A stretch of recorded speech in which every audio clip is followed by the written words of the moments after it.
The Battle of Chasiv Yar. This assumes that $5 billion US was given to me to build a combat engineering battalion and in supporting cavalry unit. This works out to about 207 billion Ukrainian. The task and purpose: return to the Ukraine.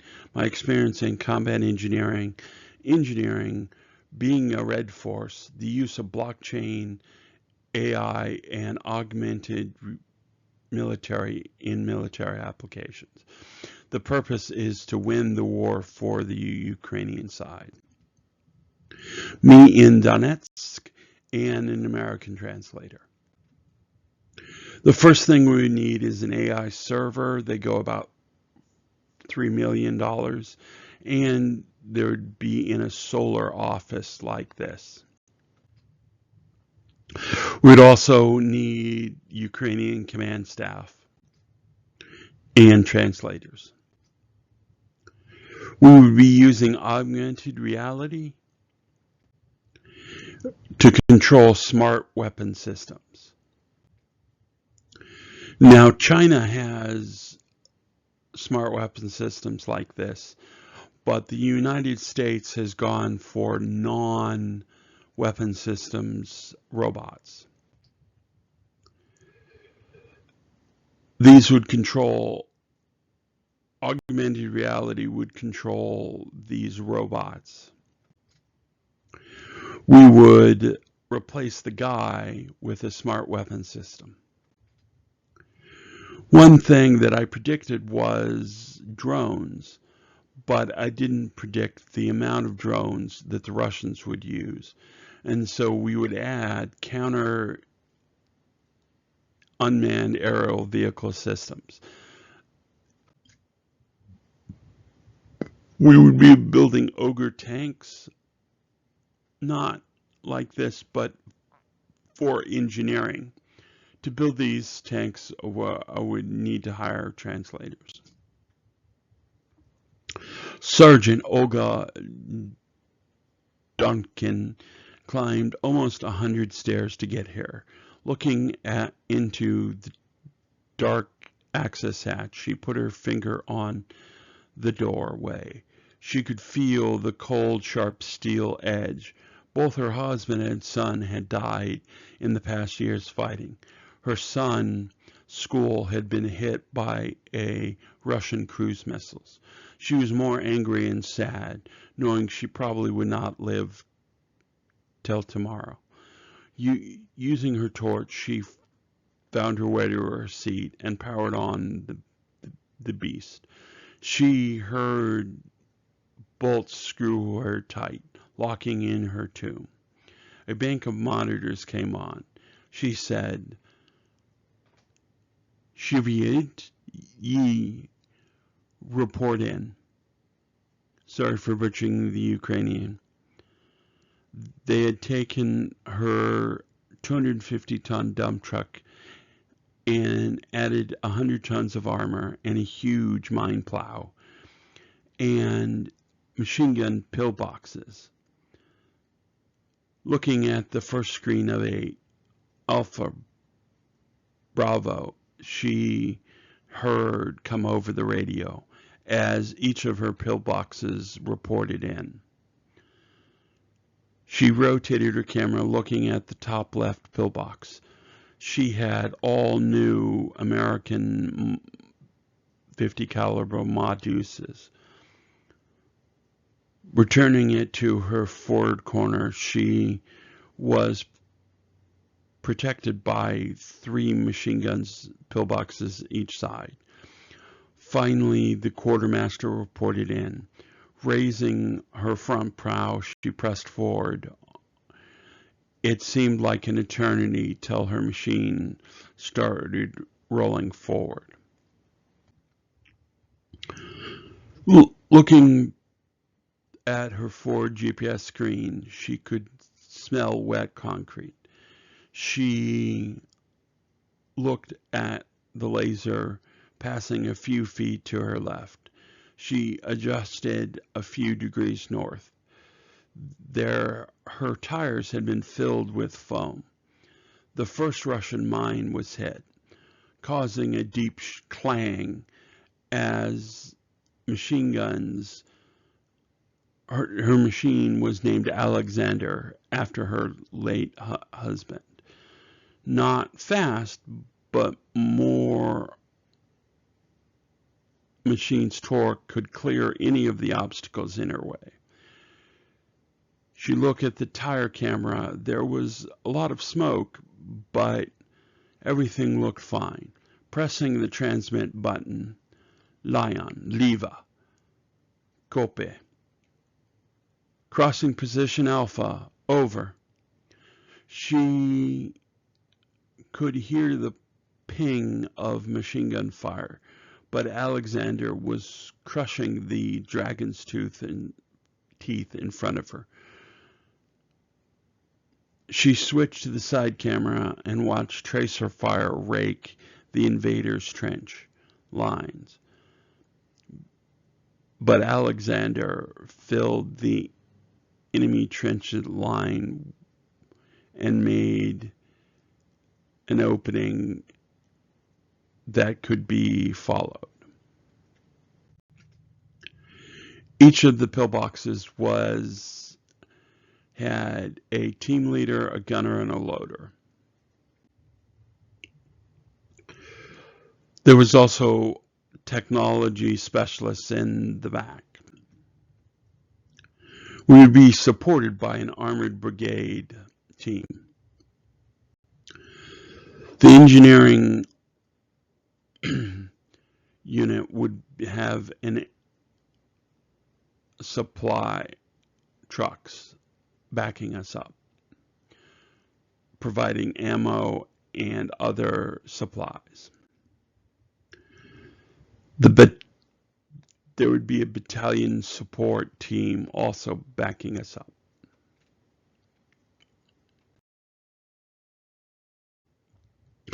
The Combat Engineering Brigade. The HQ would be a mobile Oshkosh Defense mobile tactical vehicle to deploy and then redeploy as we move through the Russian lines. It would be supported by 2 mortar support vehicles, an infantry fire support vehicle, using the Motabi 6 vehicles. There would be an anti-armor fire support vehicle and an additional command and control vehicle that would move forward with the Ogre tanks. Controlling the command and control would be a CISR, Command, Control, Communications, Computers, Cyber Defense, and Combat Systems, and Intelligence, Surveillance, and Reconnaissance. There would be a Motabi 6 aid center that would triage the wounded, and an Marauder ambulance that would ferry wounded back to the field hospital. The battalion would have drone assets and 5 T-75Es, the upgraded version with smart weapon systems.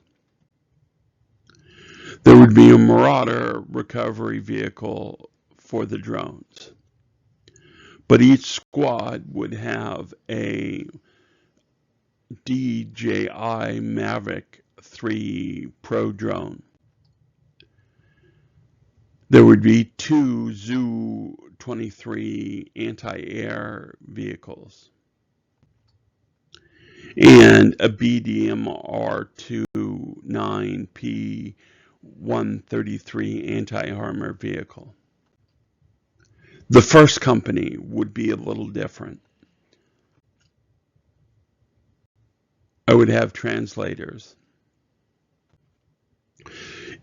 The first company would have 5T-72 upgraded, each with a mine plow.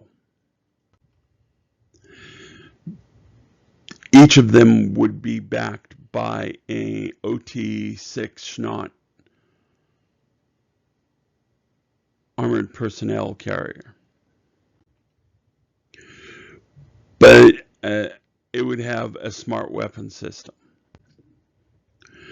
There would also be a recon MRAP and a mine clearing drone support vehicle. These would be backed up with smart drones and mine clearing drones. It would have a Marauder ambulance and a M163 Vulcan anti-drone and a helicopter vehicle.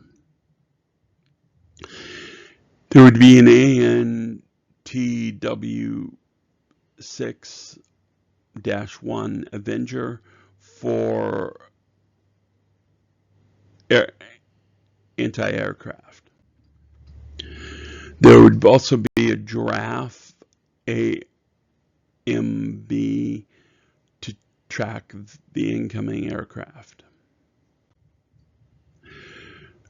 As opposed to artillery, we would have multi-rocket launcher systems.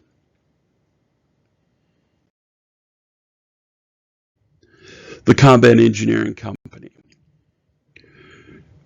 Each company would have a C6 ISR, a Marauder ambulance, and the command vehicle, an infantry fire support vehicle, an anti-fire armor support vehicle, and robotics vehicles.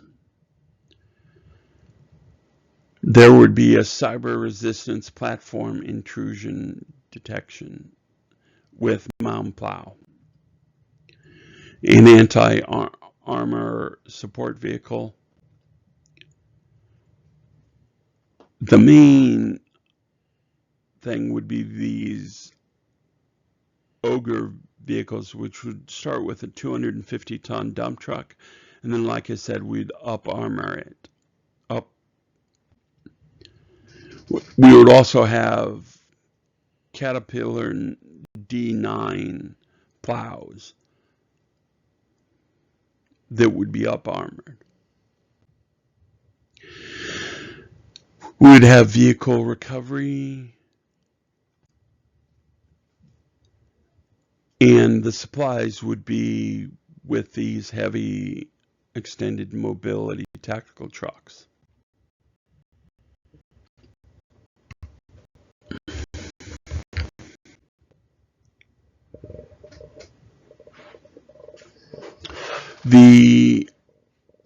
Also, we would have Hercules heavy recovery vehicles. Again, translators. As I said, there would be a cavalry company to punch through the hole we would make.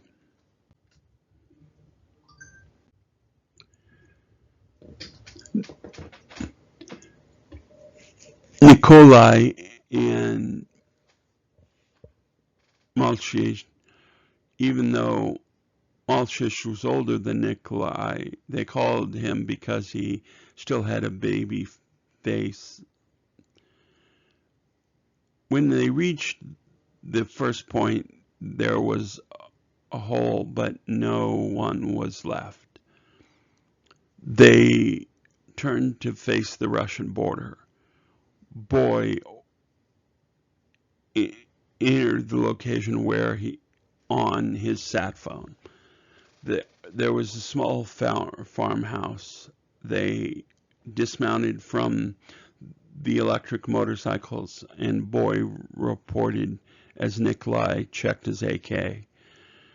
They started taking rounds from an AK. Malkish loaded what he saw, somebody running to a technical, but he loaded his grenade launcher and fired. But 12.7 rounds cut Nikolai in half before he could fire the R7 to the position. Rocket slammed into the side of his truck. Malkish knew that he had just killed more Ukrainian traitors. That was when both hit the under fire button on their phone, looking for what he saw, a BMP, sending a photo. He grabbed another rocket. The cavalry platoon would be led by a CSR in AMRAP vehicles, which would have minesweepers, a Marauder ambulance, and a 20 caliber anti-air vehicle. The cavalry squad would be transported on trucks.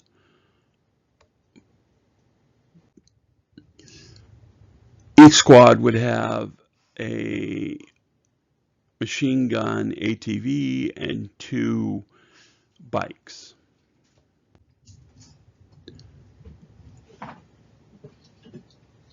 These would be Dushkas as opposed to the American Madusas. But they would have smart rangefinders. More pictures of the tactical off-road vehicles.